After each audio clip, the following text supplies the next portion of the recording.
Guys, grabe nakakapagod. Nag-skyrunch kami ni na Habibi. Ayun. Pero para kami yung nag-enjoy. Ayan. So, maghilamos na tayo using Rosmar Foam Wash.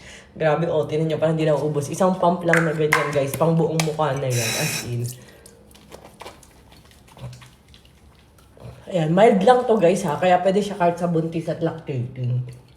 And goodbye, pimples. That's suspect that ka ba. Kahit mumulat ka after mo magsabon, hindi siya mahapdo.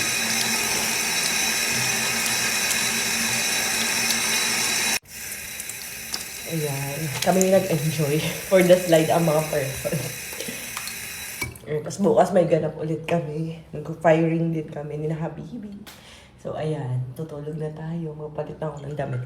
Guys, check out nyo to. Rosmar Foam Wash. Sobrang ganda talaga nito. And meron na siyang acne and blemish control. Kaya goodbye pimples, dark spots, peknat ka dito. Plus may whitening and anti-aging effect na rin siya. Kaya guys, ano pa kita nyo? Check out nyo na to. Antipido as in one pump lang. Good for the whole face na. And tinesting ko to para nasa 500 pumps. Imagine mo napakasulit ng presyo, diba? Kaya check out nyo na Rosmar Foam Wash.